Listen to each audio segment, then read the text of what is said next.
Hi friends, எல்லாருக்கும் வணக்கம். இன்றைக்கி ஒன் பாட் ரெசிபி பருப்பு சாதம் செய்கிறேன். அதுக்கு ஃபஸ்ட்டு எண்ணெய் சேர்த்திக்கலாம். எண்ணெய் சூடான உடனே கடுகு சேர்த்திக்கலாம். கடுகு நல்லா பொரியட்டும். கட்டி பெருங்காயம் அதையும் இதிலேயே சேர்த்துக்கலாம் ஃப்ரெண்ட்ஸ்.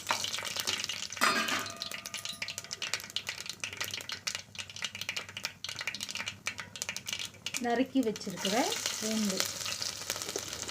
குயிக்கான சமையல், சீக்கிரமும் செஞ்சிடலாம். டேஸ்ட்டும் அட்டகாசமாக இருக்கும். ட்ரை பண்ணி பாருங்கள். நல்லா பூண்டு ரோஸ்ட் ஆகட்டும்.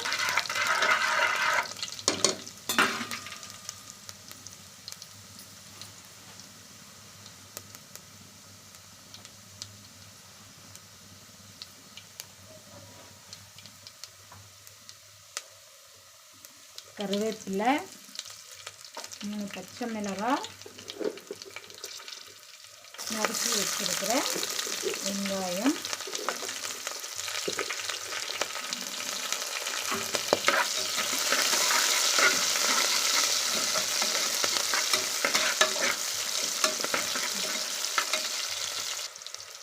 வெங்காயம் நல்லா ரோஸ்ட் ஆன உடனே தக்காளி சேர்த்துக்கலாம். ஃபஸ்ட் நல்லா வெங்காயம் வணங்கட்டும். நமக்கு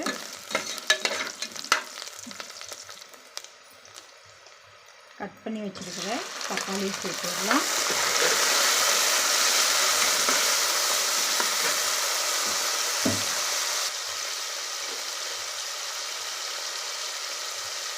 மஞ்சள்,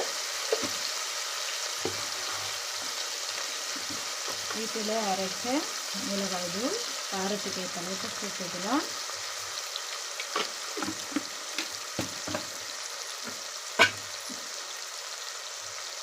சாப்பாட்டுக்கு தேவையான அளவு உப்பு சேர்த்துடலாம்.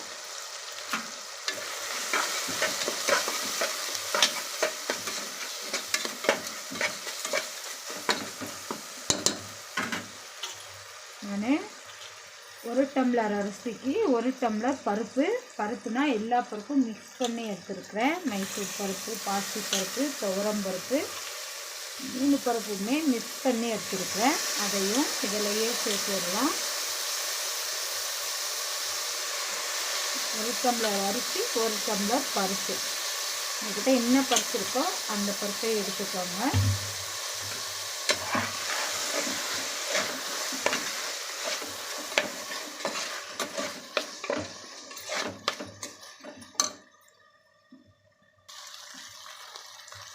தண்ணி சேர்த்திக்கலாம். 1 டம்ளர் அரிசிக்கு 3 டம்ளர் தண்ணி சேர்த்திக்கலாம்.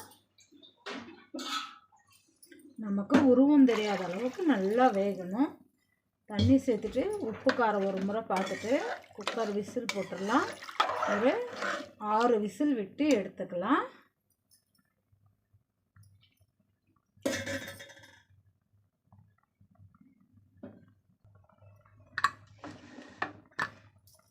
விசில் வரட்டும். நல்லா 6 விசில் விட்டு எடுத்துட்டேன். பாருங்கள், நல்லா குழஞ்சி வந்துருச்சு சாதம்.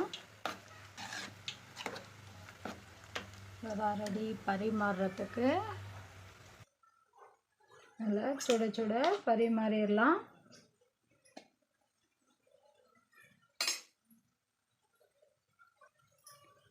எளிமையான முறையில் ரொம்ப சிம்பிளாக டேஸ்ட்டாக ரெடி ஆகிடுச்சு ஃப்ரெண்ட்ஸ்.